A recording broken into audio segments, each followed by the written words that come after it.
if you're a manager of an artist that's just starting out, the honest truth is you deserve 50% of that business. And I'll tell you why. The reality is at that moment, that artist is needing your guidance, your financial support, your relationships. And a lot of times, especially like, let's say if I come into a new artist, like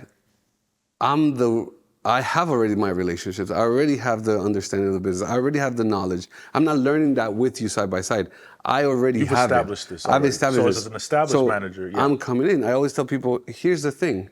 If I'm an investor in, say, a restaurant and you're the chef, you might know how to cook, but you don't know how to run a restaurant. If I'm a restaurateur, I already know how to run it. I can put the money up for the location. I know how we're gonna make it big. You just cook? Great, we're 50-50 partners. You cook, I run the restaurant that's gonna make us all the money.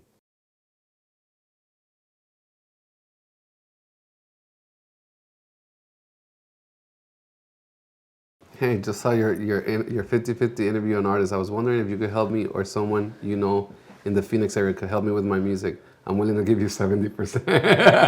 Actually? I got so many of those. That's a good way to start this then, right here. I can literally, like, I have so many. I'm willing to give you 70%. You see? Yeah, let's work. Like, literally. It's so funny. I've seen those too. I've seen comments come about and be like, hey, I like the deal, let's do it. Yeah. Do you go and actually listen to the music of some of these people? Have you checked anything out? Bro. I've been so busy, I haven't. Yeah. Well, I mean, listen, man, it's been like thousands of comments. So we got Lex Borrero back over here at the Manager's Playbook, part 2, and there's a specific reason why we have this podcast here set up. We did a podcast maybe 6 months ago. It was episode 3 of the Manager's Playbook. You were gracious enough to come in onto the platform when it was just starting. We're still just starting, but I mean, it's gotten some momentum. And I see. Congrats, bro. I love it. Thank you, man. Well, a part of that reason of that momentum is because a clip resurfaced from our podcast maybe about a week ago. By the time this airs, it'll be 2 weeks. And it was the conversation about managers getting 50-50 splits, okay? For those who don't know, let's just set the table up of what you were saying in that clip there. So the conversation started because I was stating, as a established manager, as someone who's already successful, has money, has relationships, if you are a brand new artist, I'm bringing to the table the same thing as a restaurant owner to a chef. I'm already bringing infrastructure, I'm bringing finances, and I'll put emphasis on finances, because a lot of people were like, you don't got investment. No. I'm bringing money, right? Like right now, if I'm a big manager, and this is how it started, is like if I'm a big manager and I have to pay for your travel for us to go take care of an opportunity, I'm investing already. Right. And so the conversation started with my concept and idea behind real partnership. Yeah. And it's not about the percentage. It's about the concept of real partnership, right? And to be clear, you say if I'm a big manager, but you are a big manager. Yeah. You know, you co-founded Neon 16 with Tiny. You have other clients as well. You could do your Googles and you can see which clients you manage, but they're pretty significant. So this is not just like in theory. This is, this is from a place that you know very well. Well, the idea of it is you're building a business. Yeah. Right? Like an artist, the artist part of the art, which is beautiful, is just art. The moment you decide to enter into the music business, it becomes a business, right? It's like any other business in the world. It needs infrastructure, it needs organization, it needs vision, it needs clarity, it needs a team, right? Yeah. And then it generates money. But the music industry is like going to Vegas every day. So there's no guarantee for either party, just like there is no guarantee in any business. So if me and you decide to start a sneaker company, and you design, but I have sales and distribution, like we both are providing something that helps grow the business. Now the business sells tomorrow for millions of dollars or whatever it is, we got to be in partnership. But the conversation of that partnership is, and it could be done in 1,000 different ways, you know what I mean? And that's what we want to unpack here. We really want to go into that conversation of what, I think it was more so, to me, how I understood it is just the concept of partnership. Forget the 50-50, right? Yeah. But let's like really unpack that, because if you just watch the clip, it does feel like a bit of a general statement, and a lot of artists saw that and they said, fuck no, that's robbery, this is insanity. But then you have a lot of executives who also said the same thing, maybe didn't go in the comments, but slid in a lot of DMs, you know, and they said, I hear what you're saying, and I agree with what you're saying. So I think this conversation is going to be unpacking what that meant, how that looks, all the different variety of ways. But I also, because both you and I are managers, right? So, and in many ways, sitting in the artist seat as well. For myself, I'm kind of in the artist seat right now, reluctantly, with the podcast. So I'm going to steelman the artist argument as well to make sure that that voice is heard in the room, right? So I think the first question that I want to ask is, when you were talking about the 50-50 concept, let's clarify it, right? Were you talking about equity in the artist's business or splitting all revenue? So before we get into that, I'll answer that question. Sure.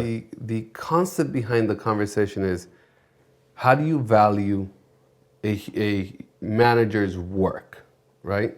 So to me, the big thing is, who said that it had to be 20%?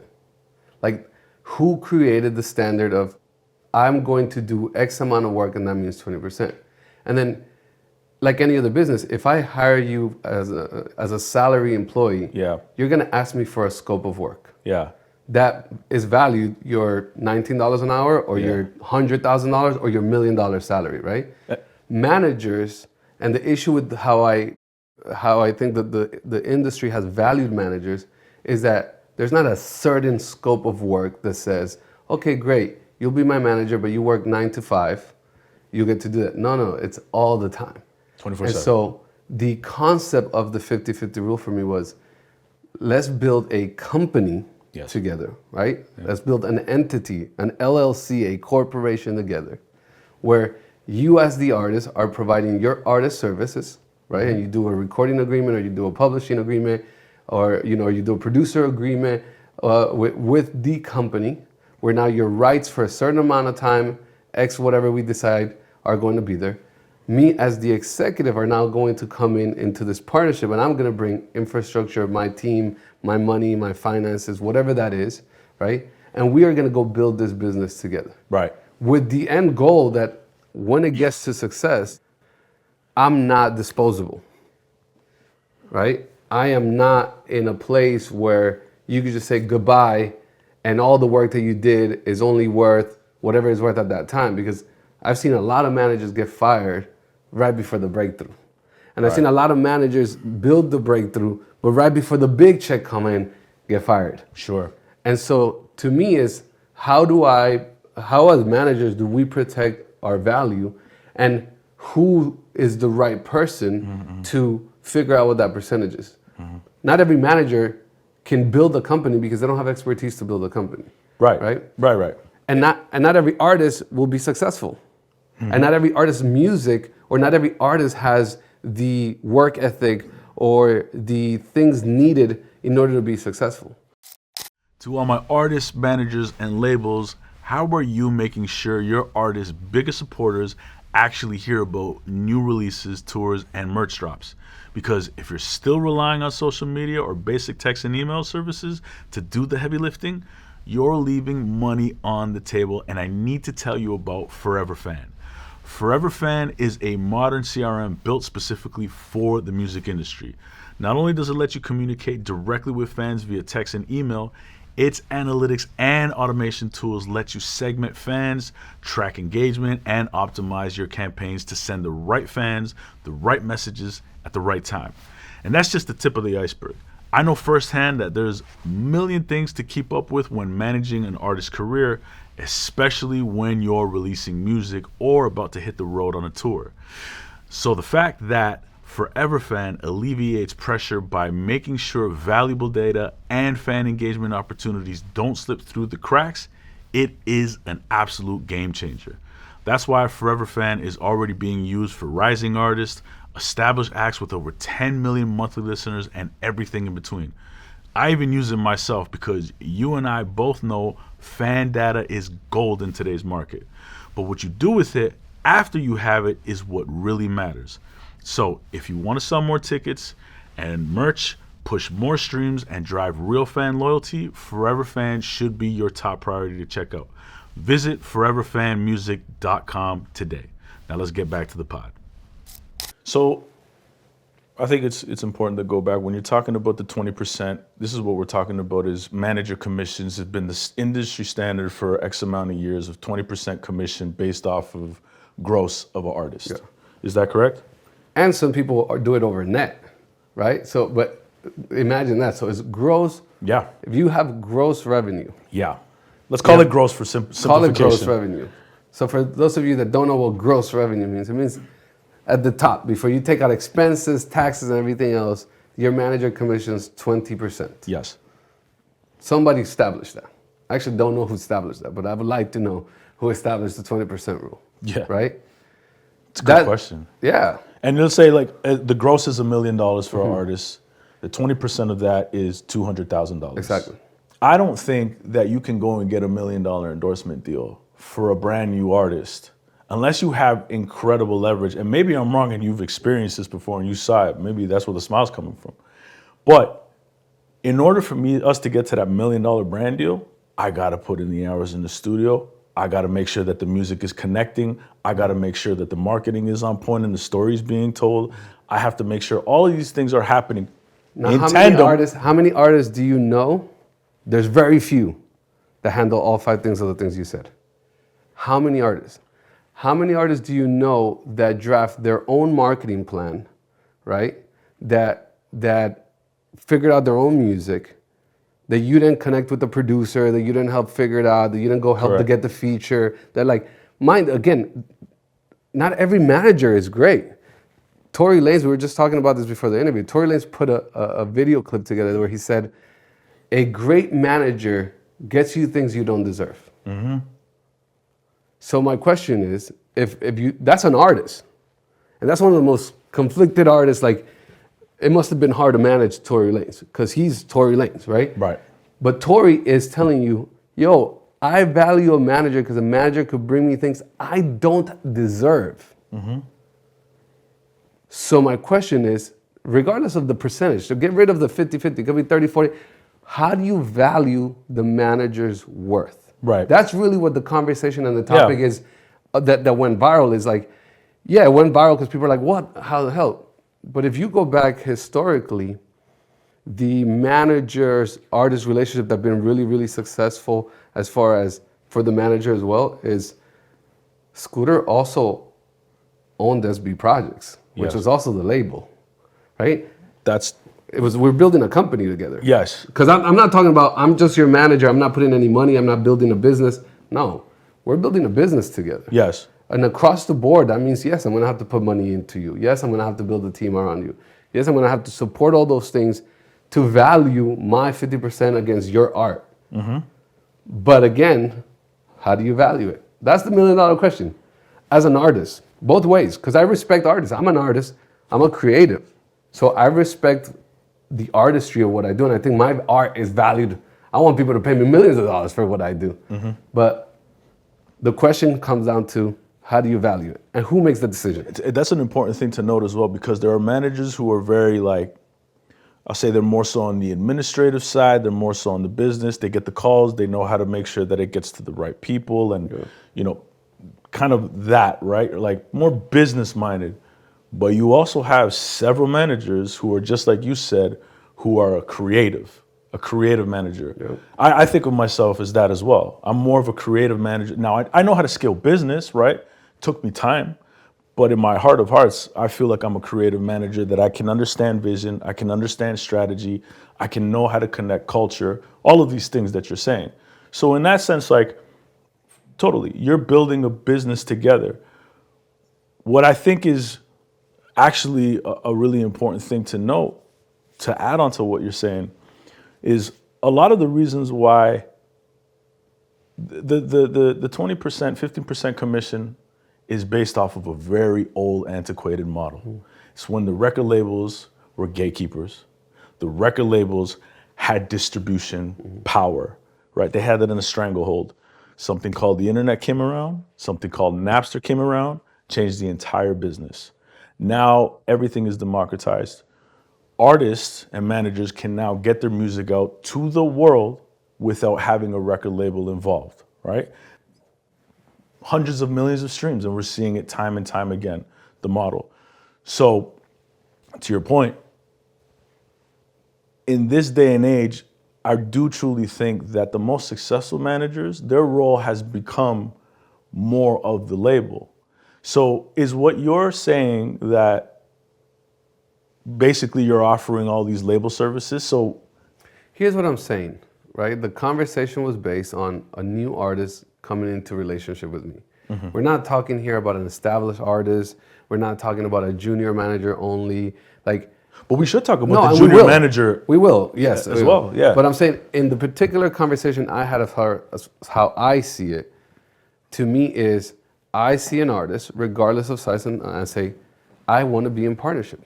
I value myself enough to know that if you want what I offer, I have to be your partner.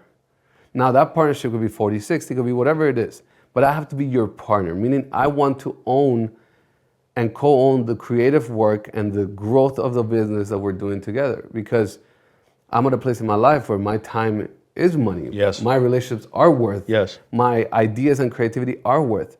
The 40+ person team that I will add to your expertise of your thing matters. So that's for me. Now let's take myself out of the equation and talk about the subject as a manager. If you're a young manager, and I actually was talking to a manager of an artist the other day who asked me for some advice. If you're a young manager. Based off of this clip? Based off this clip. Okay. This clip has really worked out, let me tell you. But this young manager manages an artist that's like mid to top tier, right? Yeah. And he's been putting all the work for years and years and years and years, right? But feels like, okay, where's my growth coming? Like, how do I change my life in order to have something where I'm not worried all the time of being fired? And that's a reality of manager. Most managers, you have to understand, are not, it's not if you're gonna get fired. It's just when. It's when. So my advice to him, and it's my advice to young managers, is to say, hey, you already have what you have. Yeah. You know, maybe you built that with me, maybe you didn't, maybe we didn't agree to a percentage before that. But moving forward, hey, when you're gonna go do when you're gonna go launch your own sneaker, when you're gonna go launch this whole thing, or hey, let's start a publishing company together where I can sign producer songwriters that you like to work with, and I'll manage them, and I'll do the business part. You do the creative by allowing them to be on your album, but we own that together. So the day of tomorrow, I have an asset to sell with you. Yes. So that I'm not just waiting for your commissions, because guess what? Here's the reality for a manager. Today we made $1 million. Tomorrow you decide to take 2 years off because you're on vacation. You had a kid, you had a family, or whatever it is, right? Whatever it is. All of a sudden the money goes from, oh, we had $1 million, to now I make zero. Whatever residual was from there, that's the only thing that's gonna make. So for a manager who sacrificed the same amount of time, of sleepless hours, of creativity, of relationships, of hustle, of like, there's many managers at the beginning who are working 2 jobs to pay for the studio sessions of the artist. Correct. There's a lot of managers at the beginning who have a regular job who start managing an artist on the side in order to help them out. There's a manager who has the regular job, has a wife at home, has to go home, but goes to the club so that the guy gets. I don't know. I don't know so that. To me, it's just how do you get to the place where, as a manager, and I think every manager looks at this and says, oh, I understand that feeling. So as a manager, you're valued so that you can have equity and have a time where you can exit. If the relationship doesn't go the right way, cool, you have something that has to be bought out. So you can have some ownership and some pay, because you also have kids, you also have a life, you should also have an inheritance. Yeah. Like, why does the artist you started with become a gazillionaire, a millionaire, and has money for the rest of his family, and you so many managers end up having to get a 9-to-5 job again after they manage a superstar or whatever. Or what ends up happening is, say that artist takes a break for 2-3 years, right? And it's $1 million. There's no more $1 million anymore coming in with the revenue. But if you're only getting $200,000, all right, well now, second year and third year, that 200 grand isn't coming to you anymore. What are you gonna do as a manager? You're gonna go back to a 9-to-5? Most likely not. But what you are gonna do, you're gonna look for other clients. But that becomes a conflict with the first artist that you're working with, right? A lot of artists get really sensitive about a second artist coming into the fold from the manager that they're working with. That becomes, but what am I supposed to do as a manager if I'm not generating any revenue? I don't want to, listen, you had a crazy year. It's been exhausting. I totally understand that you need a break. Cool, go take your 18 months off. But I still need to provide for my family. I need to survive. And in order to do that, I'm going to go and build some other businesses. Well, the artist, sometimes, not always, I'll say more often than not. Let's be real. 99%. Let's be real, yeah. I'll even say 90%. Yeah. They're going to start seeing that and be like, yo, what are you doing? And that becomes a conflict of interest. And if that second artist becomes successful, it's even worse. Even worse. It's even worse because now the dynamic becomes, a lot of times that becomes really toxic, right? Because it's very like, no, you're my manager, right? And I think this is another part that a lot of people don't really understand is that people are saying like, the manager's the employee. No. The manager is technically a contractor. You don't have the manager on a payroll. It's their own business. It's a business to business service. So technically in the real world, if you're running a business and you're providing a service, you provide a service not only to, if you're, doing construction, you don't just do construction for Lex Borrero's home. You're doing construction for Maurizio Ruiz's home. You're doing construction for the other neighbors. It's a service. Well, that's why most management agreements are exclusive to the artist is exclusive to the manager, but the manager is not exclusive. Right. Because to your point, you're a service provider. You're a service right? provider. In that equation. And so that's the thing. And the word employee to me it's an interesting word of how artists try to treat their managers, where the reality is, the manager is your partner. The 100%. The manager should 100%. be, if you really value the manager-artist relationship, the manager should be your right hand. 100%. That is the person, as a matter of fact, that is the person that carries the vision and leads it, or supports your vision and leads it. Yeah. One of the two, right? Because there's artists that have the vision and they see clearly how they want to put out their music, and your job as a manager is to surround that person, support and amplify. And amplify. Yeah. And then there's a lot of artists where they're talent, but they don't have the vision. Yeah. The vision and the ability to execute is everything. If not, every single artist and every talented person that you know would be a superstar. Right. But how many Berkeley graduated musicians and artists you see playing in the street or see playing in a small club in Nashville or something because the vision. And then how many managers do you see pick an artist that they found on YouTube and turn them into a superstar? Right. Yeah. There's a vision to that. Or even artists, this is happening more often now. There's artists that can break off TikTok and the internet. Yeah. They break. But because they didn't go through the artist development part, they're having to learn that on the way. And when they don't get the guidance of a proper manager to help them do that, they become one-hit wonders. Yeah, they come and go. They come and go. They happen to have a song that went off, and they think now they're really hot, and they go off, and they don't have these long, extensive careers with a plan and a strategy behind building that. Well, I think the most successful artist and manager relationships that people should know who are watching this, who are trying to get into the business, is exactly what you said. Your manager, you should think of them as a partner. They are not somebody who works for you. They're building the vision with you, right? Those who understand that and leverage the strengths of the manager will go pretty far, especially if the artist is talented, right? But if you're thinking, so you have to really, as an artist, get out of the mindset of like, these people are working for me, they're doing everything I say. Because then now you have yes men. And what good is a yes person? Yeah. And I think that's key too, because now let's sit as the artist. Yeah. Because I see this happen also a lot. I see a lot of talented artists with horrible managers. The worst. You know what I mean? The Where worst. the artist is so great and the manager is a disaster, doesn't know how to talk to people, burns bridges, fights, gets egotistic, does all these things. Yes. And so it's like sometimes the managers, sometimes the artists have this sense of loyalty to the managers that prevent them from growing their career. So a good point. let's take the artist side for a second here, right? Of course, yeah. So now let's sit as artists, right? right. Because now we're artists. You and I have always been creators, and that's how we've won. But now you have a podcast, and I have other things that I'm doing creatively.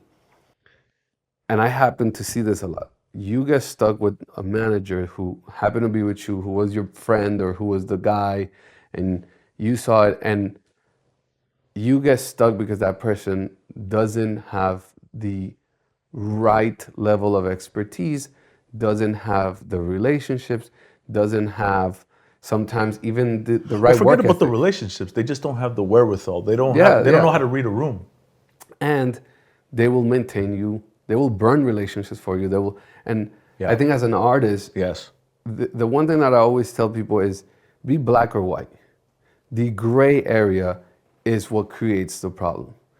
If you're an artist or a manager, both ways. Yeah. And if I'm a artist and I don't tell my manager, hey model, this is what I expect from you, right? This is my scope of work for you. If you agreed that it was 20%, when we negotiated, cool, it's 20% or it's 10%, because some managers make 10, some managers make 5%. So whatever that is, you agreed to it, but here's my scope of work. I want to make sure that my schedule is ran like this. I want to make sure that my business is ran like this. Here are the goals and targets we're going to hit together. If we don't hit that, we need to analyze why we didn't hit it. Hell yeah. Like most artists don't have those conversations. And then the same thing on the other way.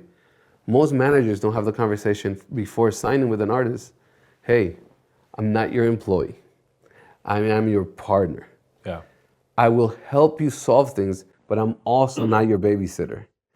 So I'm also not going to pick up the phone call sometimes when you lose your phone and you can't find your phone every time. Or when, like, I will be there for you as a friend, as someone who cares, but I am not your babysitter. Yeah. You are a grown adult, right? Like, because it's also managers and artists don't put healthy boundaries on the relationship. Yeah, yeah. And you have to put it, because you can get abused both ways. Yeah. There's artists that get abused by the managers having them do a bunch of things they don't want to do and they don't feel like it's their artistry and represent them. And then there's managers that end up becoming assistants and employees and get screamed at and get all these things because they didn't put healthy boundaries because of the fear of losing out on the opportunity. Yeah, I seen that in the comments as well, and it's true. But some managers be feeling this way, even though they're way more capable of other things. It's like they're a glorified assistant. But to your point, if we're going on the artist side, right? I'll speak to my personal experience right here. But you know, with this podcast and it's elevating and it's growing, I have a lot of relationships with a lot of managers in the music business. I think getting to a point where I feel like I do need a manager, transparently. I can relate, and I'll share my part after. Okay, fair enough. Yeah. So what I'm doing right now is I'm basically having conversations with folks, letting it be known. And it's a bit of a test. I don't say that it's a test, right? You know, but I tell the people, I'm like, hey man, I'm looking for management. This is what I really need. And then it's like, okay, cool, let's stay in touch. I think what you got going on is great, right? But now this is, you know, I'm talking to mostly people who are in the music business, so maybe I have to talk to some other folks who are not in the music. And I have actually some that are in the content creator side. But here's what I'm coming to realize. With the successful managers, I can already tell that I don't think that they will have the systems for me, right? So if I'm gonna give you a cut of even if like Lex Borrero comes to me and says, hey man, I don't wanna do the management thing. I wanna have equity in the manager's playbook. I'm open to it. Of course, I've seen what you build. I know you're great at what you do. I think we could take it to another level. But then what I need to see is, okay, let's set up a call for a week later. And then you'll be like, okay, cool, I'll reach out to you. If the next day or two, I'm not getting somebody that's calling me to schedule that call from Lex Borrero's team or Neon 60 or whatever it may be, and I got to follow up, I'm like, all right, man, I'm already moving as the manager. This is not what I want. I need somebody who's really passionate about it. But guess what? The very successful manager, a lot of times, unless they have a really strong infrastructure, and I mean like airtight infrastructure, are not going to have time for the new clients because they have to prioritize the main client, right? So I even look at it as like where I'm in right now, and I say to myself, maybe I'm better off with somebody who's really hungry and who really gets it, or who really, I think, has some potential. And I'll give them commission. I don't know about equity. Maybe there's a vested equity over 12 to 24 months, meaning like if you hit these targets, then you get a percentage of my business, all right? But these are the things that I'm going through right now as well. I'll give you the POV from me if I was looking to manage you, right? Like, Okay, sell me. yeah. So for me, I always think as a manager, Yeah. you have to have the vision, Yeah. right? So The manager or the artist? the manager. The manager has to have the vision. The manager, I have had incredibly talented artists sit in front of me who have turned out to be massive superstars after, or massive producers after. But when I sit with them, I just don't get my Rainman moment. I don't see it. And when I don't see what I'm going to do, no matter how powerful I am, I'm useless to you because I don't have the vision for your particular business. And a manager's 70% vision and the 30% ability to execute on that vision, if not more. But it starts with vision. I have to be able to see, I know how to play this chess game called Mauricio. Yeah. I know how to make this playlist called the Manager Playbook, right? In this case, if I came here and said, okay, great. So if I come here, what are the 3 things that Mauro would need? Sponsors. Well, I'm really good with brands. I understand how to sell the product, but I need to think of the brand. What is this podcast going to bring to that brand and how? Okay, what are the products that Mauro's using that can relate to an audience that's listening to this? I started thinking of all those things, and then I'm like, okay, great, what else? Guests. The bigger the guest who can give him quotable things, the more chances he's going to be able to go viral. More visibility, right? the more, 3, legality. So how am I coming into you and thinking, all right, well, you have the Manager's Playbook. Why don't we get a quote from every guest that you have and put it in a book, and then we go to Harvard Collins and publish a book called The Manager's Playbook that has 1 page from every manager you've interviewed. I have a vision now. Now I have my targets, and I can start moving. And then I'm like, okay, great. Well, I have television connects, so why don't we shoot a whole season of this and then go pitch this to so-and-so, or I have iHeart. And why don't we make this an iHeart podcast because it's doing so well, you now have numbers, and let them also bring advertisement for a podcast. Like, you see how I can... For sure. And when I start going, when I get in my Rainman, I'm the best manager. But when I don't, I don't. So that's as a manager. But now let me say this to you though. But if I come back to you and I say, you know what, that's all great. Those 3 things that you said are amazing and I like it. But I need to figure out, okay, you're talking a great game, Lex, and I love it. But show me something. Yeah. Like, because I'm going to have a hard time signing on the dotted line if you don't. And you could say, well, yeah, man, look what I built. I'm like, cool, but you didn't build it with me, man. No, I get that. And Go ahead. And secondly, I love the 3 things that you say. The 4th thing about going on an OTT or a platform and creating a series of it, I push back and I say, Lex, I don't really like that idea in terms of the podcast, but what I think we can do is we can document kind of like, hey, why don't we go on the road? We create a series where it's on tour. Now, are you going to accept it? Yeah. 100%, because my job is not to bully you into what my ideas are. My job is to say, here's a bunch of ideas, let's find what you want. Because you might have, I just met you. I don't, right? In this case, like, I just met you, or we just sat down, we're having initial conversations. I'm giving you ideas of things that can happen, and I have the ability to execute these ideas, or at least give them a fair shot, right? Nothing is promised. No one can promise you a hit. No one can promise you're going to be the biggest star in the world. No one can promise you that your podcast is going to be the Diary of a CEO. Like, these are unpromised things. But what a great manager could do is say, I am going to position all the things possible to give us the best chance possible. Now, what that's worth and how that would go, it all depends, right? And I go into the artist side for myself, right? I'm like you. I'm like, I have more to give as a creative. I have more to give as a content creator. I have more to give as a businessman outside of the things that I'm doing. The interest and my POV and my vision behind something has value that I haven't given it.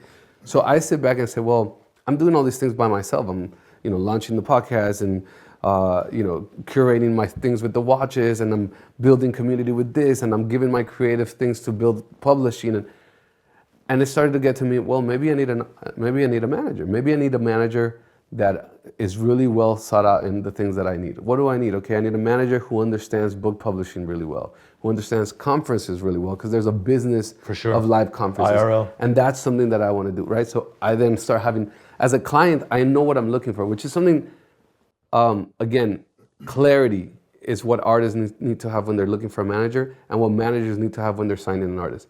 Have clarity, and then there's no gray area. If I tell you, hey, I want you to be my manager, Mauro, here's what I'm looking for, like you said, then you have clarity, and then you could value that. You can say, well, since I don't need all this other stuff that you're offering, I don't need your money, because I want you to go get us a record deal. I don't need you to do this because I have that part done. I don't need you to do that because I know how to make my music in the studio. I just need you to do this, and I value that at 10%. Then you as a manager can sit back and say, cool, it's less work for me. I don't have to do this. I don't have to go on the road with you. Okay, Right. I'll take your 10% because Right. I'm just making some phone calls on making a relationship. Or the opposite. Right. Hey, Mauro, I'm now the manager. You're super talented, brother. I think you could have a career. But here's the thing. You don't have the music all the way. We got to work on the music. You have no place on Spotify. You haven't gone viral. You haven't had anything. Your image is not defined. Your message is not defined yet. And you're not really clear where you want to go. So this is going to take me and my whole team coming around you to throw a bunch of darts at the wall until something sticks. That's going to take time and investment. And so no, I don't want to do this. This is how we're going to do this. Or blah, blah, blah, blah, blah. There's also an opportunity where you're already successful in this. And I might come and say, all right, Mauro, I'm going to manage 20% of anything the manager's playbook does as a podcast. But any external business, I want to be your partner. Right. Because I'm going to bring that value. Because I can see, you know what, man, you haven't started this merch side, you haven't started the publishing side, let's go 50-50 because I know how to get it all the way dialed in. Plus I have the infrastructure and support. So you're looking at verticals. You don't have to touch the entire business. No. Right? Especially if you're already kind of in motion. Exactly. But I think this leads me to a good question here. And one thing that I wanted to do and that I think is really interesting is like, let's take some of the comments. Let's do it. I'm excited for that part. Well, there's a good comment over here, and some of these people we know actually, and it's all over the internet. But one of the comments came from Lunch Money, who we know, phenomenal writer, hit writer. We call each other twin. He's my twin because we're born on the same day, January 11th. Yeah, so he had a really interesting comment, and he said this. On Instagram, he said, you're basically operating as a label. This is more than a management service, especially if you're digging your hands in the dirt from scratch. You're doing more in providing label services at the point you might as well go into business together and win, which we covered. Yeah. But he also said this. I also think if that said artist is the only artist you manage, this could work. But if you have 2 or 3 artists already, this might be a little difficult. What do you say to that? I think he's right? Again, it all depends on your infrastructure and what you do and what kind of deal. But yes, manager and management is about attention. Right? I only have so many hours in the day. And I feel that sometimes with how I operate. I'm an all-in kind of creative. Don't know right? how else I don't to do know it. how else to do it. So even though I manage more than most, right? Because I have a film company, I have all these things that I manage at the same time. But as a client, you'll feel the difference when I'm not just focusing on you. Yeah. Because when I'm focused on you and you're my only target, I'm the best there is.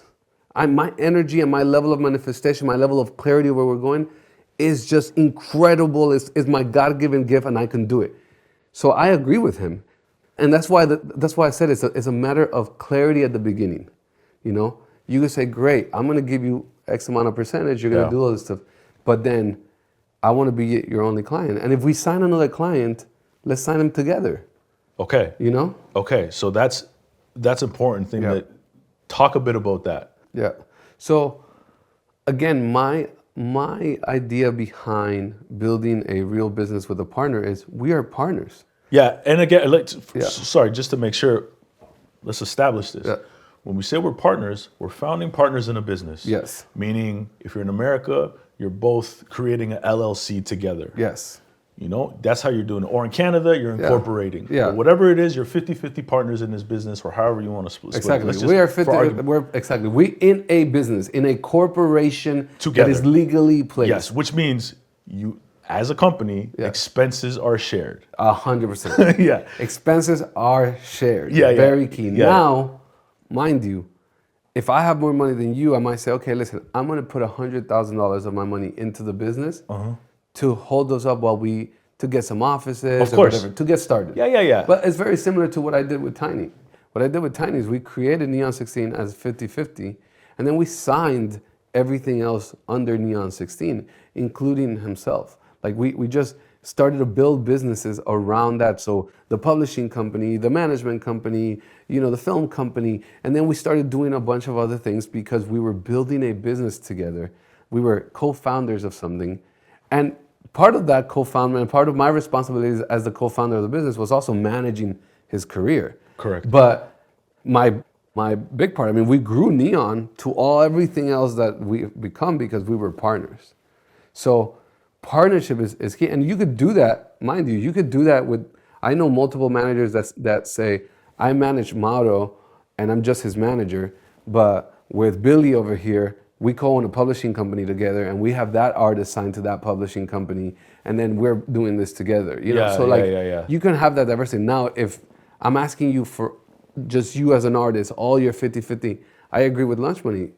You just gotta have clarity. There's people that can say, hey, this is what I'm doing for you, you're good, okay, we're both going. Yeah. But the number one thing is be black and white. Even when you're already in the relationship, I wanna touch on this real quick. Yeah. It's really key for me. It's like, managers and artists, while they're already working together, sometimes are so scared to tell each other the truth. And so they'll tell somebody else, and that person puts it in the other person's ear, and then you start creating division. And you start separating. Happens all the time. Just because you didn't just say, hey man, listen, I didn't like the way you treated me there. Or artist to manager, hey man, like I feel like we're not getting to the goals that we both set out. Like what are we doing together? Yeah. Or if you don't feel like you can do it, can we go find somebody else? Can you let me out of my contract, or maybe I pay you something? But like just sit down like a man or a woman and have clarity. Yeah, I think communication is key for all these things. Miscommunication is what will create the division in any business, any partnership relationship. In any friendship, in anything. In anything, really. Right? And this is a huge business of communication. Yeah. And the bigger it does get, the more it scales, the harder it is to have that relationship that you had in the beginning, right? Because there's so many more people involved. So much, bro. Yeah, and there's money, and there's now ability to do things, and there's ego, and there's... Yeah. And look, I think that I go back to this a lot, and I'm not saying that all artists are like this. I think the most successful artists understand it.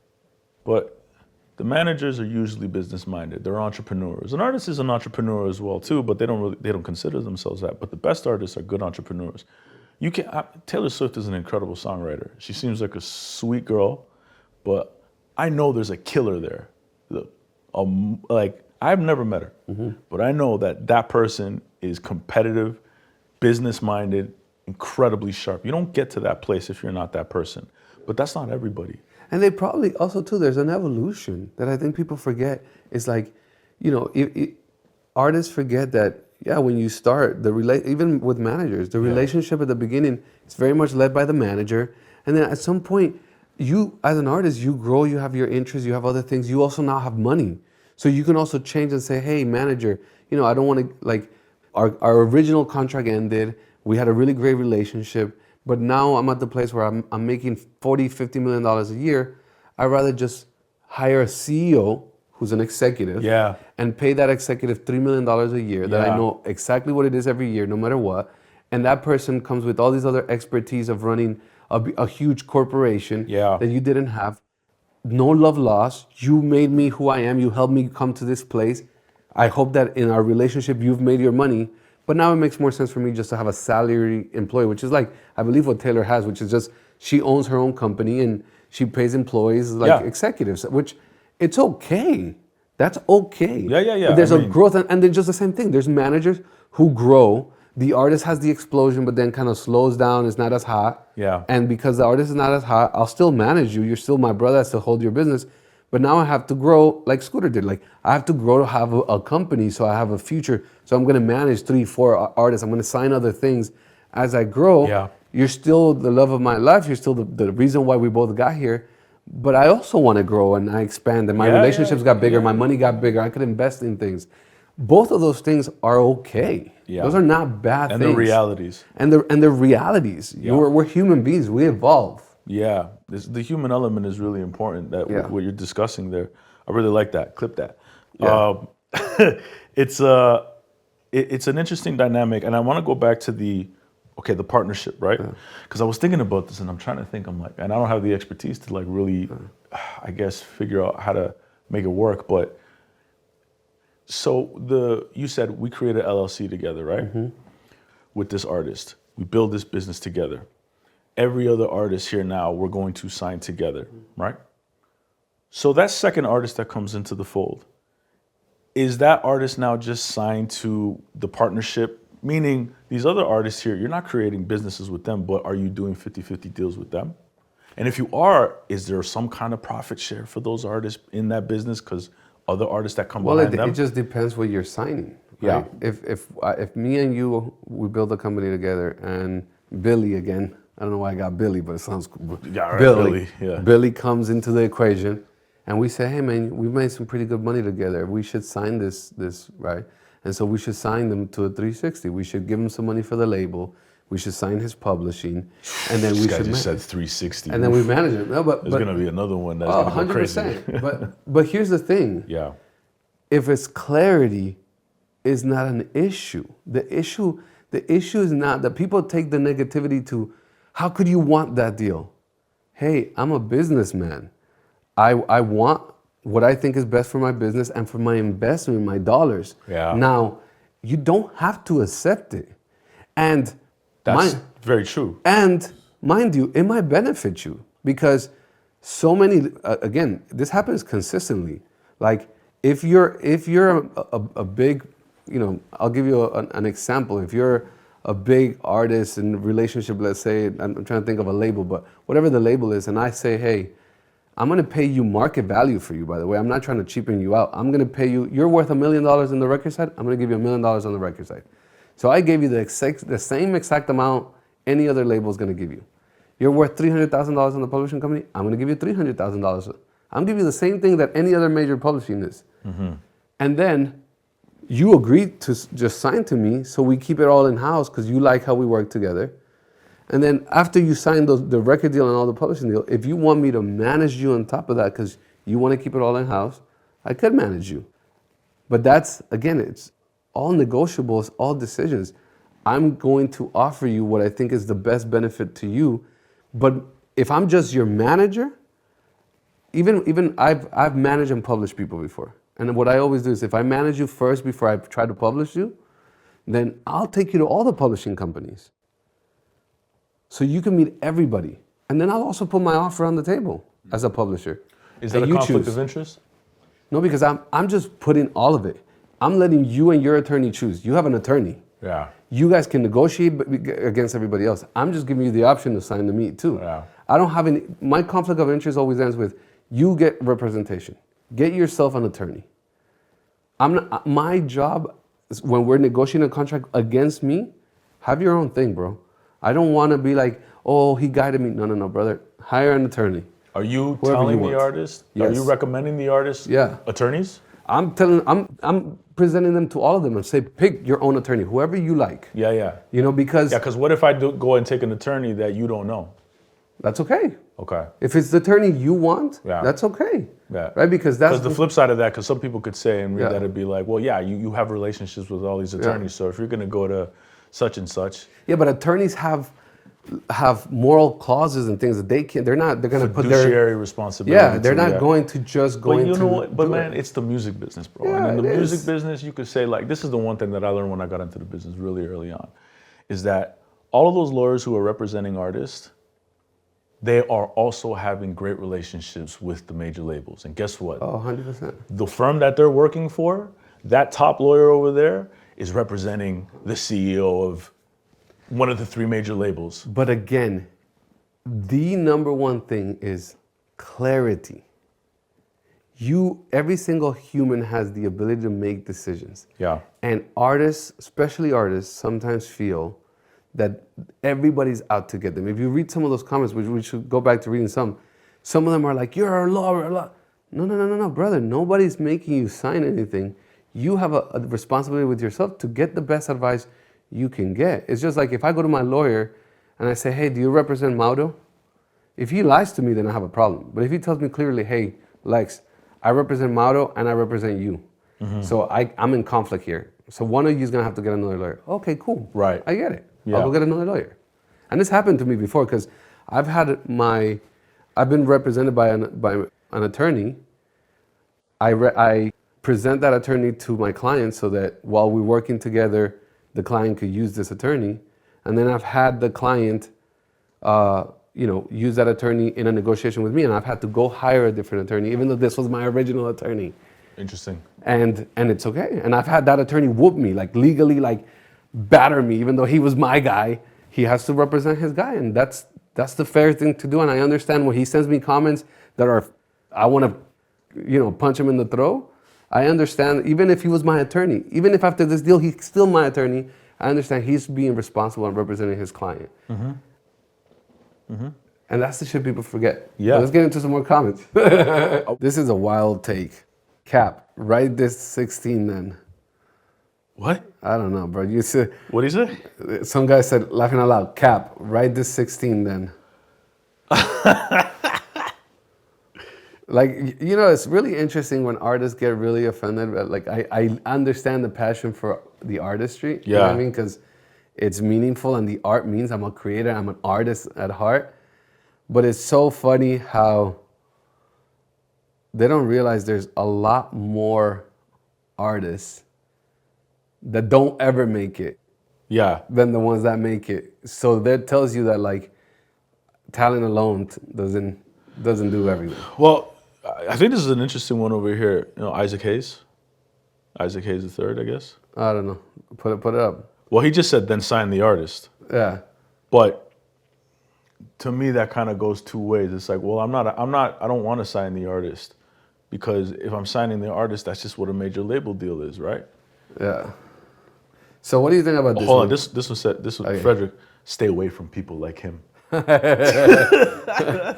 let me tell you this. It's been really, and I appreciate the love and the hate. Yeah. Because I think that the concept of a really good podcast and a good conversation is to get people to talk. Yeah. Right? And get people to think about their own ideas. Yeah. And you can't, I don't judge any of the bad comments because they. Yeah. No, you took it in stride. You took it in stride. But I got this one. I want to, Emmanuel Kennedy just said, you're a consultant, sir. Nothing more. Unless you're invested actual capital into the artist, be happy with your 20% cap. Brother, some of these are really good. Okay, let's send that one to me. Screenshot that to me. Oh shoot. I don't know if this was that. All right, I'm a screenshot right here, so put it here. Let's see. Somebody had a really good comment actually. Which one are you on? You're on yours? I'm on BSG. I'm on BSG too. Go on another one. Okay. Screenshot that one though. Yeah, I did. Okay. I agree. Tell these amateurs in Toronto that I see that. And they will spread rumors like you're a thief. I think I hit the like button on that one and just unliked it. I was like, oh shit. That's funny. No. On mine, right? I don't think on mine it went to. This plans. R&B music, I think. He forgot to mention after he recoups and gains interest on all those fees he paid to get you going. So with his plan, it's a high chance that even when your name gets going and an opportunity starts coming, that you still be stuck in the 50-50 because you still owe. It's kind of what Drake said on the diss to Kendrick, but this guy is basically asking for a 360 deal without saying it's a 360 deal. So I think we should... I don't even know what the hell he's saying. I don't know. But here's what he's saying. Interest and gains, which is really funny to me. Managers don't get any interest, right? Labels definitely will get some interest on yours and will have gains, but it makes no sense. Like, sometimes when I read some of these things too, I understand it's like the lack of knowledge of the business is evident in the comments. You cannot earn more than the boss when the financials sit on their shoulders. So I want to understand that. Okay. Do you feel like the financials of an artist sit only on the shoulders of an artist? Do I feel like the financials of the artist only sit on the shoulders of the artist? I guess it depends on the context, right? So, read the quote again. It says, you cannot earn more than the boss. First of all, we already established that you saying that you're the boss and we're just employees is part of the reason why this conversation is happening. But you cannot earn more than the boss when all the financials sits on their shoulders. Here's the thing though, right? I think that's the core of the concept of having a partnership, so you don't have to just have all the expenses fall on the artist. Because the reality is like, okay, if I go and I sign my artist to a major record label, right? Major record label is going to give me an advance. Who cares what the deal is?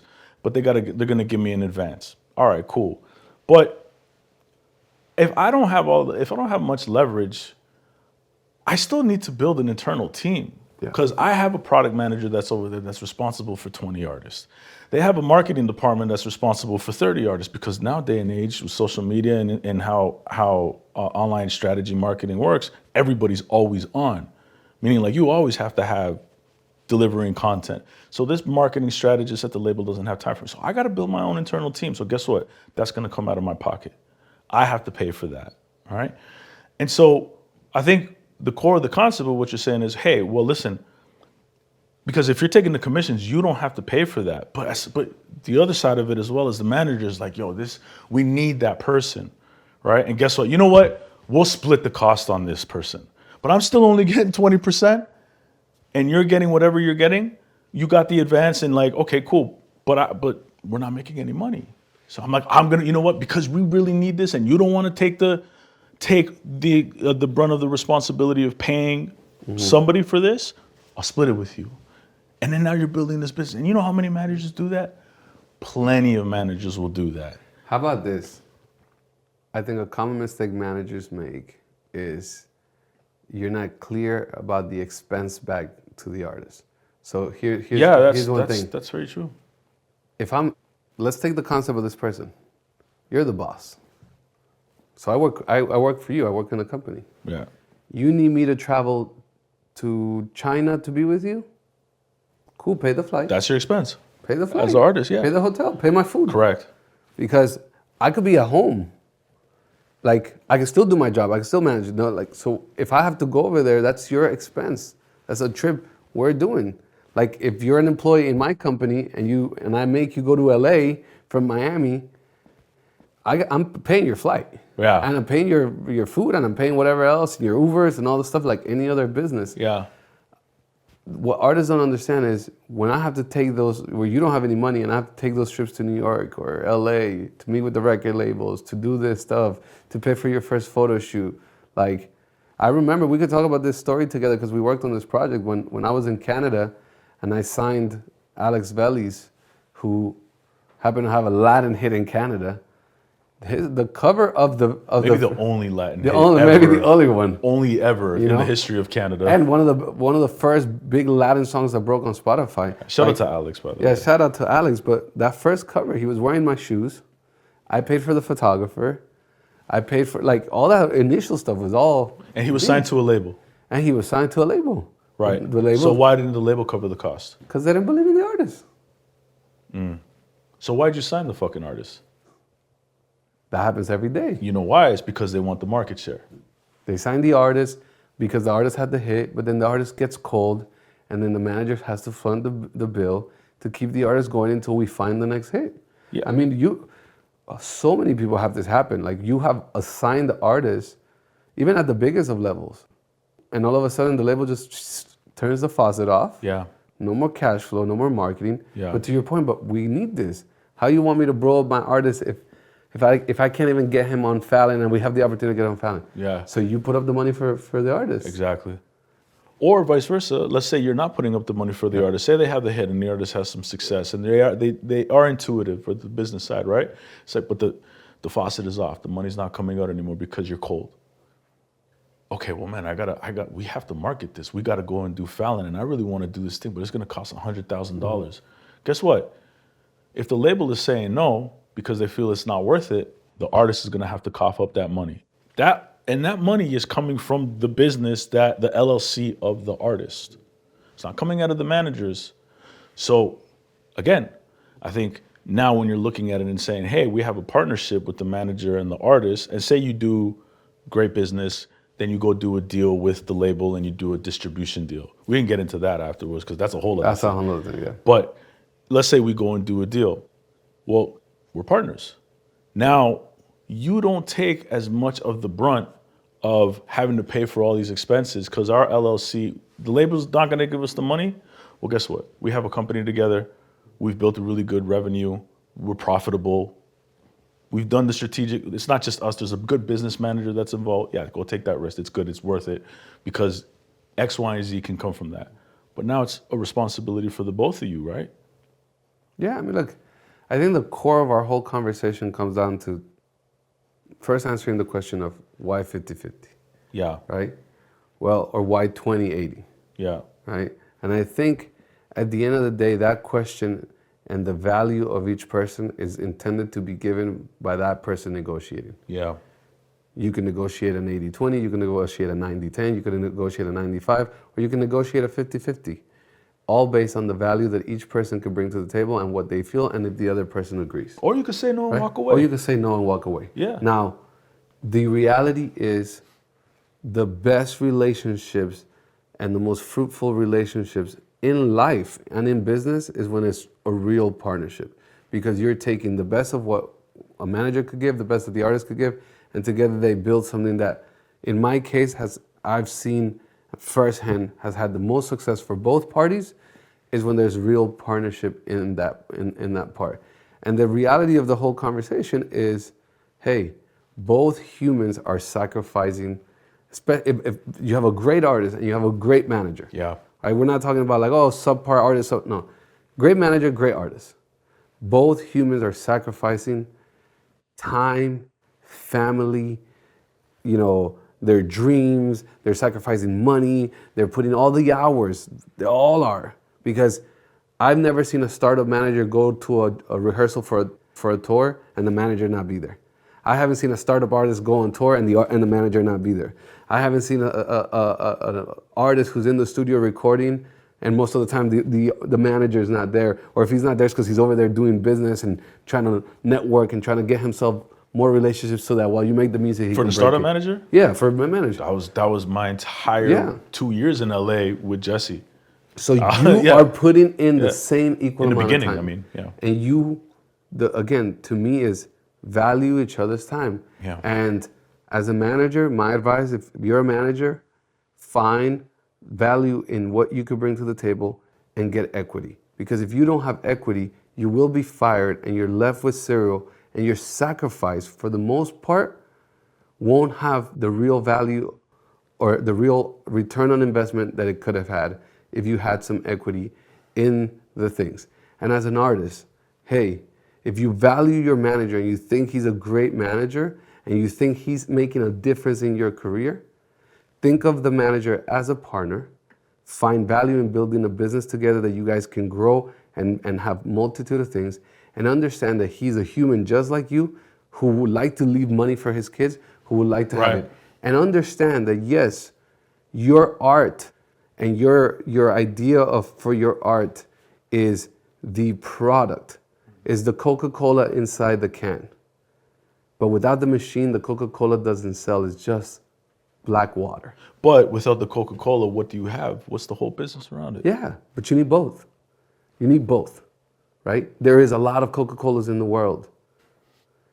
There is a lot of people with bright ideas in the world. To your point, I mean, there's RC Cola, there's a lot of people with bright ideas and a lot of talent in the world. Yeah. Talent alone doesn't do it. If not, you wouldn't be looking for a manager and nobody would be interested in this podcast. You're interested in this podcast because you're hearing POV of managers and you understand the notion that you need, even for us. You and I I'm a made man. Thankfully, I've been blessed enough. I have relationships. I can do it. I have financial stability. And I'm even thinking for the things I want to do, I need someone else's help. Yes. And I'm going to be able to have to value that person's help Yeah.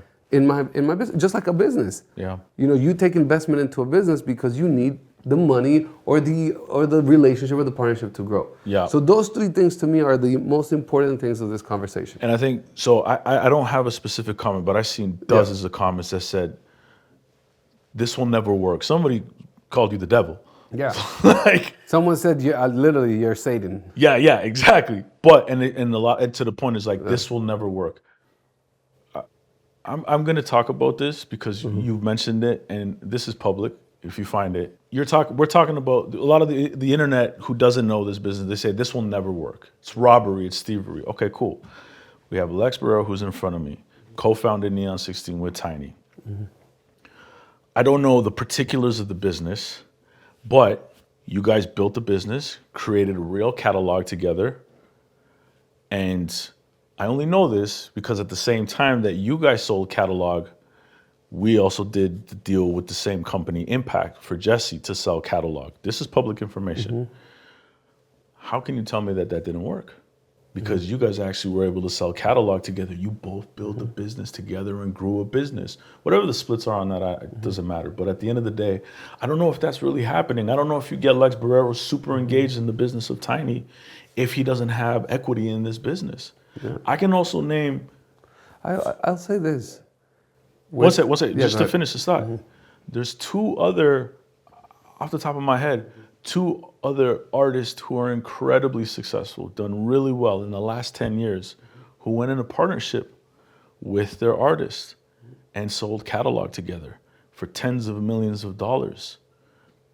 And everybody's happy. You know, they built a real business together where the master recordings are owned together with the manager and the artist. So there is value, and this can work, and this can work in a major fucking way. Yeah, I mean, look, I'm very clear that I didn't give the talent to any of my clients or any of my partners.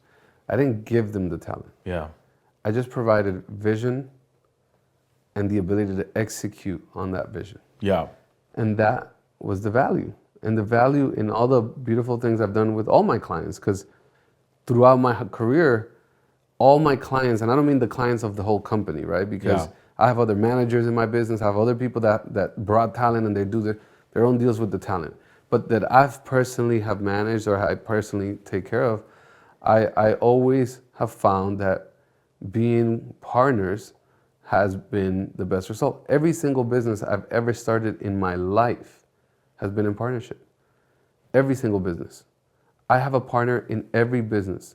There's nothing that I own 100%. And I believe in that because it has provided me more success and more understanding and more ability to execute with the fact that I can call any of my partners in the multitude of businesses and have them push a button that I couldn't push. That's an important point for you to say, because it's not like you're trying to do business with an artist that you've never done before, the way that it's structured. You just said yourself, every business that you're in, you have a partner. 100%. And I build my employees and my team members to be owners of the business. So a bunch of my partner for a long time, Ivan, who you know, was an intern at the company and now has been my partner in every business, in and out of the music business, by the way. Yeah. Every single business we built together. Yeah. There's people that have started in my company now that started as employees who are now partners. Yeah. Like a law firm, they're partners, equity owners of the business. Yeah, I've seen. I believe the ownership component of valuing someone's work is important because I've been a manager for a long time and I know the feeling. You speak to a lot of the managers that sit across from you in this podcast, and any of them will tell you the same thing. It's a horrible feeling to be a manager and feel like your investment in someone or your investment in a business like has the possibility to poof in this moment when someone's emotions decides to fire you. How many managers lose everything after an artist blows up? Tons. How many managers lose their main client, even if it blows up and then, a few years later, it dissolves? Tons. I can tell you right now from my class, when Jesse and I and Byron were coming into the business, all the same artists, if you go back 8 or 9 years, all those same artists in the same class that we developed relationships with, I'd say 90% of them no longer work with their managers anymore. 100%. And what is that? I don't know how it all But shaked out. it tells you how fragile the relationship is. Yeah. It tells you how fragile, because here's the thing. But I do want to be clear that with the Jesse situation with me, when I stepped away from the business, I was never going to ask her. Like, I knew what we built together. Yeah. Okay. Like, and I knew that I was a partner and she treated me like a partner. Yeah. She was really good like that, and Byron and myself. Of course, at the end of the day, she was making every single decision because she was very intentional with her vision. For sure. But I definitely was very intentional that I knew and understood how to market and position that vision, amplify, like you said. But I was never going to go to her after 8 years and be like, hey, man, I deserve equity in this business. That, for me personally, I just didn't feel that way. And if I'm being very honest, we did have that conversation initially in the early days. And we ultimately decided, let's just stay on a commission basis. It worked out for me. But that's thankfully. The thing. It's okay because it was just clarity. Yes, yeah. You know what I mean? But again, that's a decision you made as a grown man to value your work, to have that, and that's okay. Yeah. Like that. Oh yeah, no, I'm fine. Listen, I did fine. Yeah, I made it out okay. I have multiple deals with artists and clients, and I've lost clients where I was just a manager, 20%, or even some 15%. Yeah. And it's okay. Like yeah. I was helpful where I could be helpful. I was able to be a part of their career when I was able to be a part of their career. Yeah. And everybody benefited from each other's relationship. But I was okay coming into that relationship like that. Again, you have to look at the situation and then just value yourself, whatever that is. Right. Both ways. Yeah. You as an artist, like if I'm a multi-million-dollar artist, I might not value you at a 50% because I'm like, hey, you're just handling the day-to-day stuff, bro. Yeah. You're 5%, and that's understandable. Yeah. But you might also see me as a struggling artist and be like, oh, this is gonna take me some work. This is gonna take me some investment, and I need I need to partnership. Or also too, because here's a very important thing. There's clients that I'm willing to work from zero on a 20% just because I couldn't imagine myself being their partner. I'm like, nah, we're gonna get into too many fights. 100%. Like, I'd rather just provide a service, helping in the things that I can support, do those things, and with the understanding that, hey, I'm not gonna have that equity piece, but I also don't want to go sign producers and writers to this guy. I don't want to go build the business in that way with this person because I just don't see their potential to have a business. That's super important because, at the same time, dude, like, let's say everybody that you go and you come across and say, hey, listen, I want to actually get in partnership with you. Okay, cool. Well, let's talk about that. That could blow up in your face right away if you don't know who the fuck you're dealing with. For sure. And just like anything, I have a label, a publishing, and a management company. Yeah. But I don't manage everyone that I publish. I'm not the label for everyone that I manage. Yeah. And so across, because there's people that I'm like, I'll bet on you as an artist, and I'll be your label. But you need a manager to deal with your crazy ass. I'm not gonna be that guy. You got the talent, I'll put the money behind it and I'll take the risk. Right, so you're an investor at this point. Yeah. Yeah. Or sometimes I'm like, I'm the manager, I see the vision, I do everything, I wanna be everything, I wanna be your partner. Or sometimes I'm like, man, I don't wanna be neither your manager or I don't wanna be your label, but you're a great songwriter, I'm gonna publish you. Right. Yeah. And even on that side of things, I think if we could just even go back to the partnership side of things, I think there's also an inherent risk to that. Say you do have a good relationship, right? Well, you got to really think about this because, as we said, a manager will commission, just for argument's sake, 20%, right? Let's say they brought in a revenue of $1 million. The manager's going to go and get their $200,000 from 20% of $1 million of gross, right? I don't have any responsibilities to whatever the artist has to pay, whether it's makeup, and say that it's not a label. Say it's an independent artist. Music videos, label, marketing, advertising, content, you name it. Recording studio, producers, artists got to pay for all of that, right? And when you're 50-50 partners, now I got to pay. Exactly. So there's a risk. So look, this is what I'm saying. So let's say you make $1 million in revenue, right? All of a sudden your expenses are $900,000. Well, guess what? You now have $100,000. But on that $100,000, you got to pay taxes. Yeah. Let's say, for argument's sake, the tax is going to be 30%. So now you have $70,000. Manager, you could have got $200,000 in commission, but instead you wanted to build a business because you want to get in partnership with somebody. It's not for the short term. It's for the long term, Yeah. right? So that first whatever, and that $1 million you get in revenue, bro, you're probably seeing that year 3, year 4, right? If you're lucky. If you're lucky. Now let's say that, but okay, so now you have 3 choices, right? $70,000 in that account in profit, and it's either one, you each take the $35,000 and you put it in your pocket. 2, you take a dividend, right? And then you say, here, we're each gonna take $10,000 and now there's $50,000 in there. Or third option, you don't take anything, right? And now you have $70,000 in there to reinvest into the business, because that's what you really should do if that's the profit that you have. Reinvesting back into the business and generating more revenue. But that comes with a risk. Now, it's not to say that, like, if you made $1 million in revenue and you're both business partners in that and you register an LLC, you should know that you have to have a payroll. So what is gonna happen is the artist is gonna have a payroll, like they're gonna be on salary, and the manager's gonna be on salary. So let's say, you know, the manager on salary is getting $100,000, the artist is getting $100,000 in salary, but, you know, if you're on salary, there's deductions that come with that, so that's gonna be $60,000, $50,000 if you're making, especially here in California. There's a risk. Listen, there's a risk in there's that. risks in both ways, and that's I think the beauty of the conversation, which was, again, how do you value someone's work, and how do you value yourself, both artist and manager? And 2, there's a risk in either way. If you're a manager and you only do 20%, you're a risk that you can get fired anytime you don't have any equity. If you're a manager and 50%, there's a risk that you're making less because you're investing all the money back into it, and you guys got to share expenses, including the artist's expenses. And so it's not like you're just taking that to yourself, going partying, and the artist has to pay his stuff. Exactly. It's like you're investing with the artist. So you might risk not making any money because the business never takes off. But it's a long-term goal. Long-term goal. If I'm in partnership in business with somebody, I'm looking at this and saying, hey, the $1 million is great, but like I'm looking at $100 million. 100%. Because we're building intellectual property. I'm not just providing a service for you anymore as a manager. I'm your partner.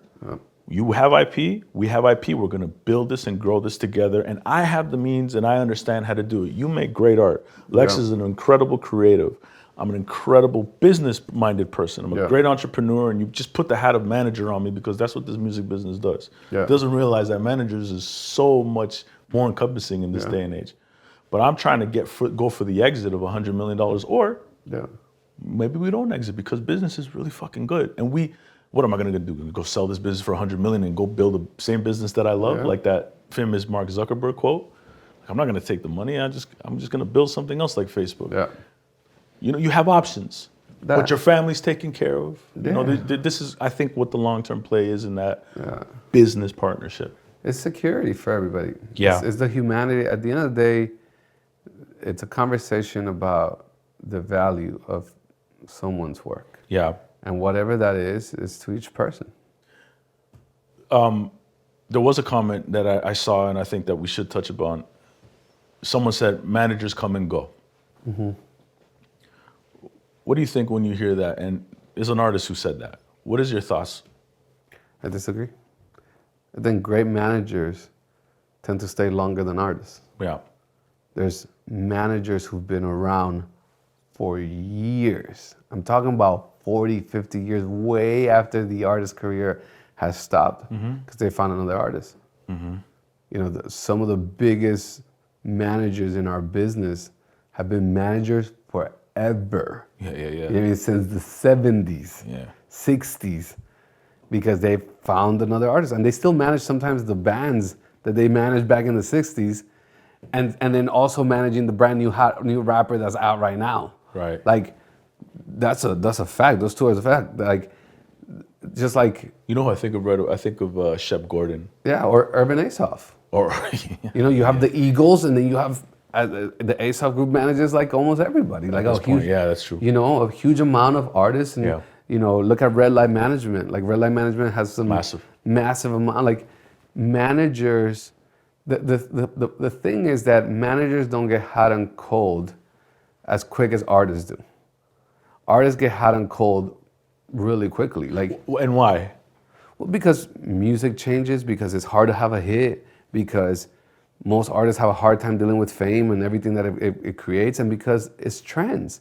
Today, you know, if you look back a couple of years ago, it was like EDM music was super heavy, and then super heavy, but then maybe rock music died. Then it's like reggaeton is super popping now, but then in maybe 3 years now it's Mexican music that's really popping. Then in pop music back, so now it's more alternative. Like trends go, and very few artists can like switch their whole style to evolving, becoming an artist. There's very few superstars at that level. And if you really think about, I was looking at Sony Latin the other day, and I'm like, wow, while they have a couple new stars, the core of their business is still the Shakiras, the Ricky Martins, the Mark Anthony's, the heavy celebrities, like the heavy level super touring machines, stadium level artists. And then they have the new guys. And because of those old artists that they're able to put this, but very few artists stay the course of a long career. Most artists don't. There's artists that I was listening to hip hop, and you're like, yo, like a bunch of the rappers I grew up listening to are nowhere to be seen. Right. And it's just because, like, that's just music. That's the business, Yeah. And then the same thing for even executives. Like one of the things that managers sometimes, when they get in their ego, they forget. They think sometimes it's the man and not the chair, and sometimes it's the chair and not the man. And what I mean by the chair is the job, right? There's managers that pump their chest because they're managing so-and-so superstar. And I'm the bad, and I'm ego, and they scream at you, and they're negative at you, and then tomorrow they get fired by the superstar, and then they can't find another superstar. And people stop calling because they have no reason to call you anymore. Yeah. And then you like go down the drain. That happens to managers too. But to go back and stay on subject, I think that's wrong.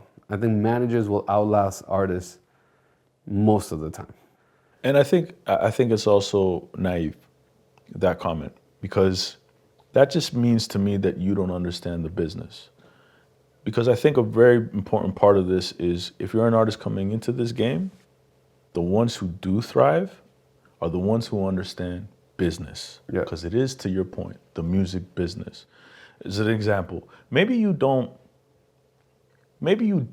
change with the times and can evolve and be a chameleon over 15 or 20 years and go from pop to EDM and all that. Maybe you can, but maybe you just don't like that, right?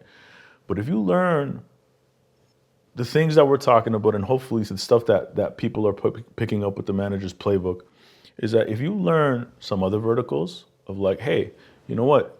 Instead of going and getting the $100,000 brand deal because Patron or a liquor company wants to pay me to sponsor this and see it, what about this other company over here? And you know what, maybe I see some value over here. We can take a look at it. I got a good business manager. Can you look at this over here?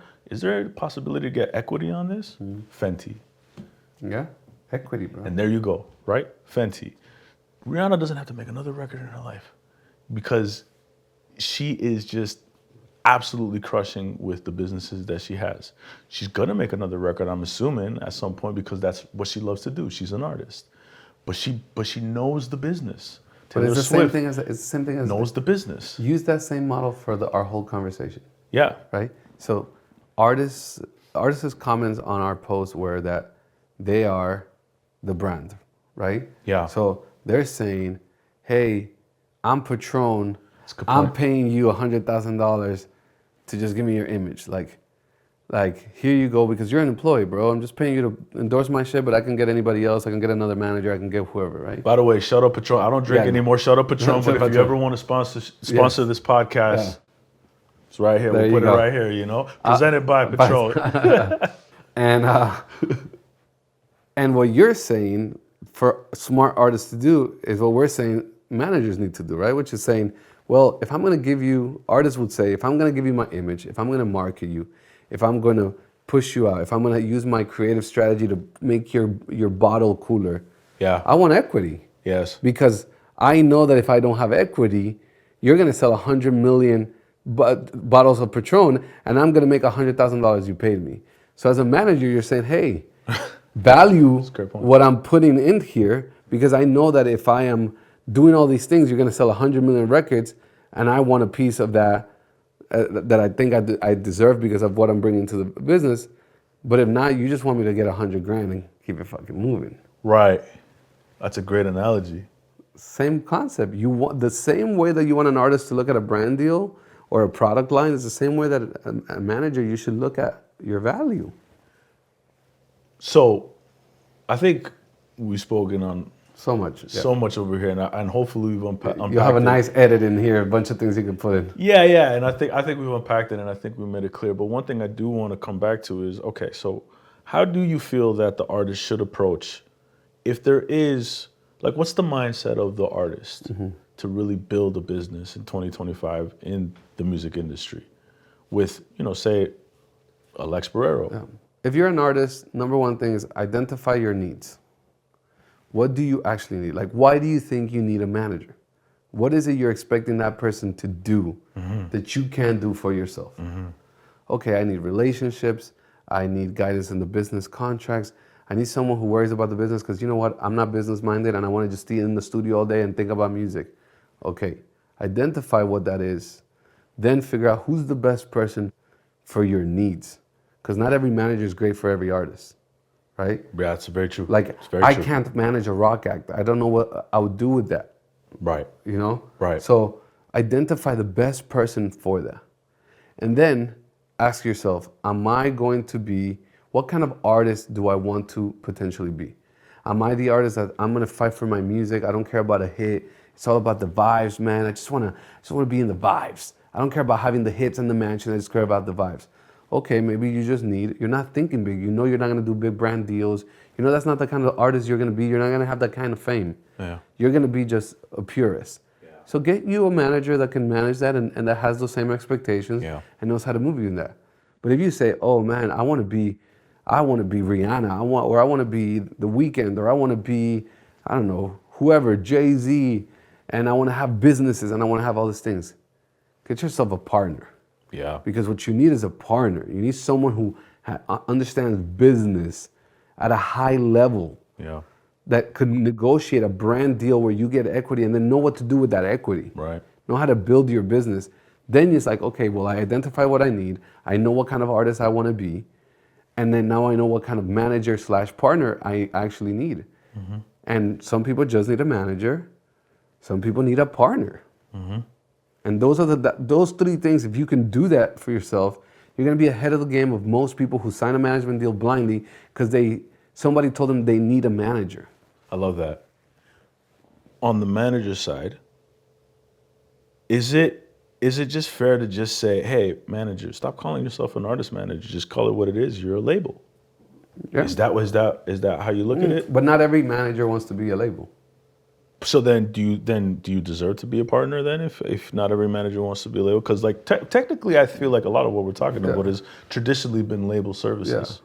Well, label, publishing, PR services, marketing services. Like the question is, what kind of manager are you and what kind of value do you provide? If you say, hey, I'm a manager, I actually don't know anything about putting music out. I don't know how to market it.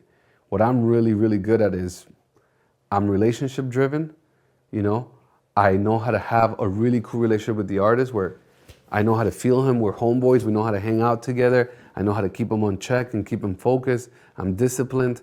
But I don't know the first thing about delivering to a DSP. I don't know the first thing. And I definitely do not want to be putting my money in there. I'm okay with my 20%. Yeah. Or, hey, I actually already run a distribution company. Like I've already been distributing my friends' music. I've been putting all my stuff. I know how to run digital ads and Instagram ads and all these things because I've been in that business. I know tech. I got some money. On top of that, I have some relationships and I can do more things. Hey, I want to be a partner because I know that I can get this. I know a rich uncle that might be willing to give us some money to invest in this and this and this. Or, hey, I already have a bunch of relationships in this world because I know how to do this. Or like I've seen a lot of managers that become partners, what they had before was a business that gave them access to relationships. Like I had a car business, I sell Ferraris or whatever, so all my relationships are big money people and industry people. I'm gonna invest in you, but I wanna be your manager, but also your label because I can have you performing tomorrow at the Tommy Hilfiger show, whatever. Yeah. I'm just blabbering. Riffing, yeah. Riffing. But what I'm saying is, as a manager, you just need to identify what you are, be real to yourself, right? Don't ask for something you can't execute on. And then you have clarity. And then position yourself in things. Or maybe like you could say, there's many times where you could say, all right, man, listen, your music, that's your music. I'll be 20% on that. Anything we do with brands, we're 50-50. If we do merch together, because it's a clothing business, we're 50-50. You know, if we're gonna promote shows together, we're 50-50. But if Live Nation gives you $1 million for you to go tour, I just take my 20% because I didn't promote it. Like, there's many ways to play the game. Yes. It's just what do you need as an artist? Who do you need it from? And what kind of artist you want to be? And as a manager, what kind of manager are you? What can you actually provide and execute? And what kind of business do you want to build for yourself as a manager? Do you want to be a partner of one artist? Do you want to have multiple clients? Do you see yourself being red light management and having 100 clients? Or what do you want to build? Clarity.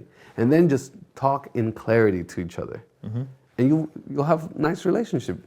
Now, I'm going to play the part of the skeptic. I just a couple more questions and then we're out of here. Good. But this kind of just sounds like to me like it's a production deal, what you're describing to me. Is this just a glorified production deal? Depends what deal we're talking about. Right? Like, it could be a glorified production deal if that's what you want to call it. Well, what's a production deal? A production deal is I sign you as an artist, right? It's a record deal. Yeah.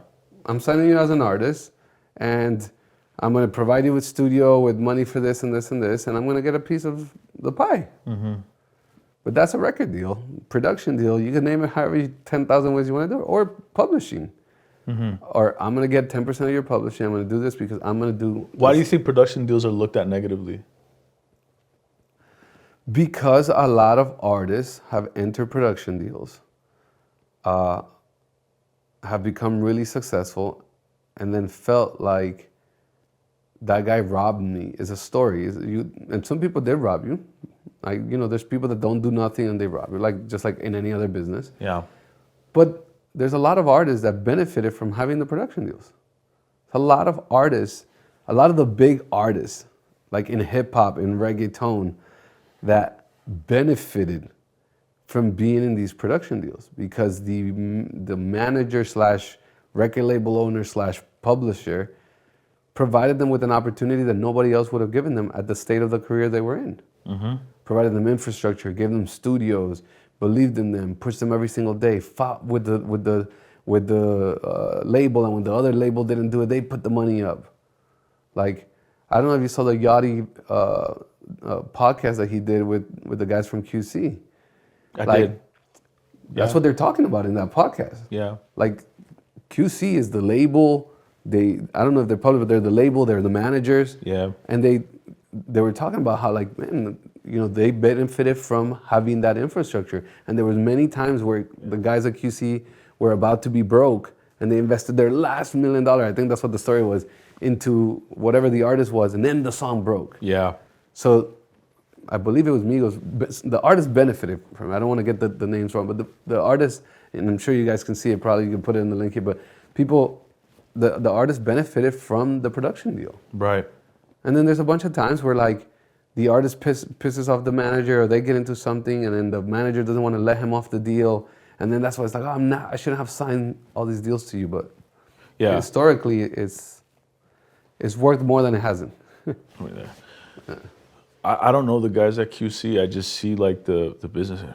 Man, what a business that they built. I tip my hat to that entire team, man. It's incredible to see what they did. And they're good guys. Yeah, it seems like it. I don't know them, but I don't know them either. But I mean, from what I've seen. Yeah. And I always say, like, an artist that's successful and that's in that place, if they have those able to have those honest conversations. I love that podcast that Yachty did with them. I do, yeah. Because I was like, man, that's an honest conversation, and you kind of felt the humanity in what they were saying. I mean, I don't know them well either, but it seemed like they were good guys. Yeah, I think at the crux of it for you is you really are thinking about it as like the human.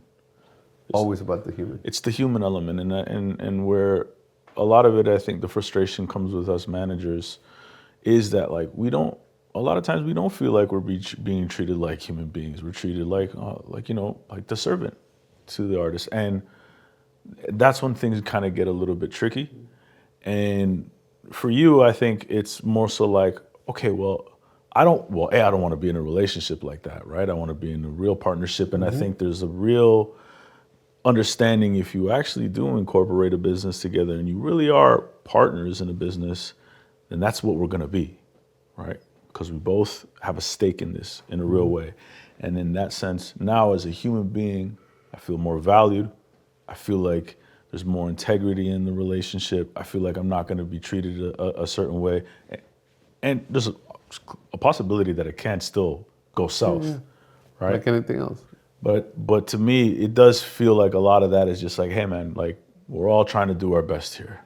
You know what it is many years in this business teaches you that the understanding or the thinking that all the rules are off, that everybody can teach each other however, that ego, like there's so many things that are, the lifestyle of the music industry for the human being is draining, even for the stars. Being famous and being critiqued and having to read a bunch of positive and negative comments, that's not easy. No, man, that's You know? that's I get it. That is rough. You know, it's rough, and the artist gets pulled in so many directions when they get big. And you got to do this, and then sometimes managers also, it's not their life anymore. Yeah, sometimes the managers also are pushing the artist to do something he doesn't want to do. So the lifestyle, the relationship already as a manager, as an artist, is tough, man. Yeah, it's a hard one. And all the conversation is about is like, remember we're just humans. Yeah. Remember that at the core we're human beings, and nobody got into this business only because of the money. At the core, the reason the music is such difference than so many other businesses. Not like I got into Wall Street for the money. Nobody loves running numbers. Like the music business, you got into because you're so passionate about the art. At least I didn't get into it thinking, I just think about the money. I did a bunch of things I never got paid. I still do things I don't get paid for that I'm just passionate for because of the love of the music. Yeah. And the love and the passion of that, just always remember that. And just, to me, is treat each other with respect, treat each other with value, be clear, and then accept both ways. Accept when it's like, hey, as the artist, I'm slacking, I'm not doing the things I gotta do. And as a manager, also too, because managers, we need some reality checks sometimes too. Like, hey, sometimes we're not great managers. Like when a client comes to me and tells me, hey, I want to move on, right? And I haven't had many of these, but when they have, and I know for a fact that either one of my managers or myself, I haven't provided the best of services, to me it's like, done. Yeah. Because I want the best for you, and I'm not giving you the best. Yeah. I'm only upset if I'm giving you the best and you're treating me like I'm not giving you the best. That's a problem. You know, because that's the unfair part about management. Because people want to treat us as the employee. I'm not an employee, bro. No. I am your partner. Yeah, absolutely. Appreciate the conversation, Of course, Lex, bro. man. This is good. Yeah, This is always good. Hopefully there's some clarity. Maybe there's some more questions. I don't know, but you know, I hope there's think, more questions. Yeah. Right? Because this is the crux of the whole podcast, man. It's like let's do our best to have an honest conversation. Yeah. I said this from the beginning, and I'm gonna hold on to it for as long as I can. Knock on wood, we do this for years to come. But this is just simply to provide real value for those who are trying to get into the business, for those who are in the business and want deeper insights, or if you're just curious about this business. Yeah. Because I don't know where else you can find these level of conversations. I mean, there is, you know, like you mentioned, Little Yachty. I don't want to take away from everybody, but like, this is the shit that, you know, people really should understand and know. But you're doing a great job because you're giving an insight to this world because you've lived it. Right? Yeah. And so you're able, you know, many times when I do podcasts sometimes, or even in doing mine, I always say like, where's the point where I'm trying to drive? And sometimes there's podcasts that you just like, you're rambling, you're not really understanding anything. You're not really, the person doesn't understand your world, so you're trying to explain to them the world. Yes. In this case, I watch all your podcasts, and what I really enjoyed, and the reason I didn't support the podcast only because you were my friend, I supported it because I understood that the POV you were given to the podcast, the understanding and the questions that you asked because of the insight you have in your personal career are so beneficial for the audience. Yeah. I love, like, you know, I've gotten love and hate for that post that went viral, right? But I love it because it brought conversation that needed to be had for both parties, right? I think some artists needed to get some thoughts out, and they need to get somebody to conflict against them. And there's so many managers that were just like, amen, amen. Because they're also human, and they are living the fear of getting fired. They're living the struggle. So I say all that to say, man, thank you for doing this again. And I'm, part 4, 5, and 6. Hopefully, a bunch of things go on, and maybe that's what we partner up and put on Netflix. Exactly. Do a whole series with Lex Borrero. The whole 50-50. Yeah. Appreciate Cut you, the bro. five, bro. My guy. Thank you, man. Yes, sir.